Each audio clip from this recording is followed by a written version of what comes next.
Coming up on the bench, it hasn't been the best season for Syracuse basketball, but fortunes might be turning. Winners in 4 of its last 5 contests, the 'Cuse welcome BC to the Dome with a chance to keep the winning going. Plus, later on, we'll keep things indoors as women's lacrosse kicks off the 2022 campaign, fresh off a crushing loss in last year's championship, with former head coach Gary Gait making the switch to the men's side. In steps former SU legend Kayla Trainer. We'll tell you how she fared in her first game leading up, coming up. And finally, out into the cold we go for some softballs. The Swingin' Orange have yet to win an ACC Road Series this year, but a struggling Louisville team presents the best chance to stop the Schneid. Will SU finally remember to pack the bats? We'll have an answer to that, plus so much more. Get comfy, because On the Bench starts now. Welcome in, everybody, and 'tis the season for some On the Bench. Alongside Luke Burgess and Ashley Winskowski, I'm Anthony Vasquez, and guys, it's a wonderful time of the year, not just because of the holiday season, but because it's crossover season on campus. That's right, Anthony. Some people say Christmas time is the most wonderful time of the year, but I think it's more like crossover season. Yeah, getting into the spring, there's so much going on campus on the athletic department, and we're excited to break it all down here tonight on the Bench. We've got both basketball teams, both lacrosse squads, sprinkling some softball, and you have yourself a jam-packed schedule. So let's waste no time and jump into our headlines of the week. We kick things off on the hardwood, where Jim Boeheim's squad will be without its most impactful player for the rest of the season. Jesse Edwards is done for the year after fracturing his wrist a couple weeks ago. The 30-year big man was in the middle of a breakout campaign where his minutes tripled and his rebounding total led the team. Look for Barama Sidibe and John Bolashak to try their best to carry the load, especially on defense, where Edwards served as a staple of the 2-3 zone. Sticking inside the Dome now, where women's lacrosse forward Emily Harrischuk has climbed the mountain. The 5th-year grad student breaks the program's all-time goals record, formerly held by her new head coach, Kayla Trainer. She now has 262 career scores, and that number will surely be on the rise considering the 'Cuse's biggest games lie ahead.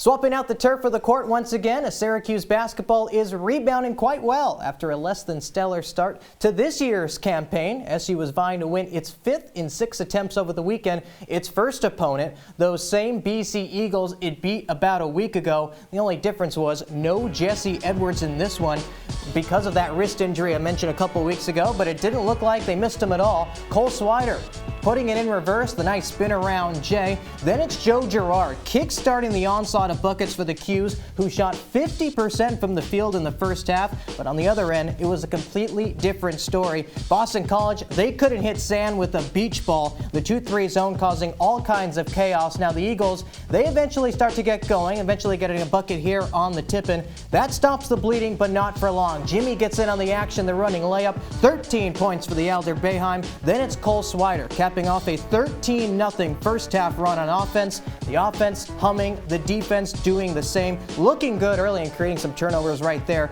'Cuse up comfortably at the half, but coming out of the break, BC showing some signs of life. Brevin Galloway, 1 for 12 from long range. That's his one. But the Eagles, they just shot 35% from the field in this one. And by about now, SU is really starting to play with its food at this point. Joe Girard, he buried a game-high 4 threes, one less than the 5 Boston College hit. Everyone could do no wrong in this one, including Cole Swider. On this three right here, he tied the game's highest score with 18 points. That was Buddy Boeheim also scoring 18.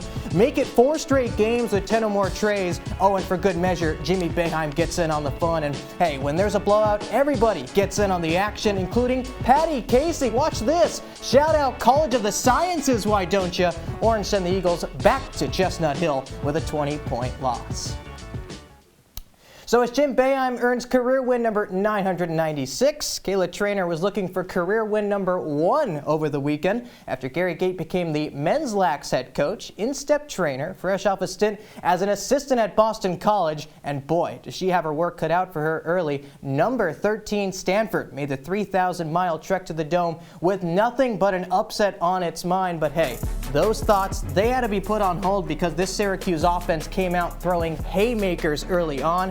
Barely a minute into the game, on the weave, it's freshman Olivia Adamson, her first collegiate goal. That gives SU the lead, and after that, it was the usual suspects. Megan Carney on the weave once again, rolling right, swinging that one in the top right corner.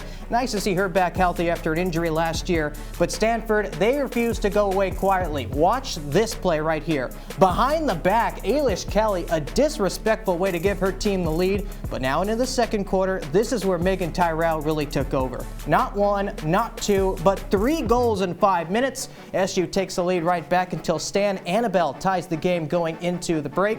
Now, we might have had an upset on our hands if it wasn't for the veterans. And Megan Tyrell, I'm looking at you. 6 goals in this one. Q's starting to pull away. Then Emily Harris-Chuck on a free position. That one puts the game on ice. And it's the Orange kicking off the Kayla Trainer era with a 12-9 win. Number 13 Stanford goes down in the Dome. While both men's basketball and women's lacrosse were winning inside the Dome, softball was trying to nab some victories and, more importantly, stop a losing streak down in Louisville. And let's just say it did not go according to plan. The Orange were dominated from the very first pitch, not even coming close in the 3-game set en route to a sweep, with the Cardinals outscoring SU 15-3 in the series, including an 8-0 shutout in the opener. Louisville's pitching made Syracuse look like my weekend softball team, holding them below the Mendoza line, and it was more of the same for Louisville's batting order as well. 8 different hitters recorded at least 1 hit. And now you may say, okay, it was just a bad series, right? Well, not so fast. Neither side of the ball has been stepping up lately. The hitting, dead last in the ACC. The pitching, buried towards the bottom of the conference, and these issues need to get fixed quickly because number 11 Duke strolls into Sky Top sporting an absurd 34-6 record, by far one of the best teams in the ACC. Oh, and by the way, pretty good North Carolina squad. They visit the Sky Top softball stadium a week after. Well, coming up on the bench, we'll call upon our analysts once again to throw their money around like there's no tomorrow in a game we like to call buy or sell. Stick with us because On the Bench rolls on in a few.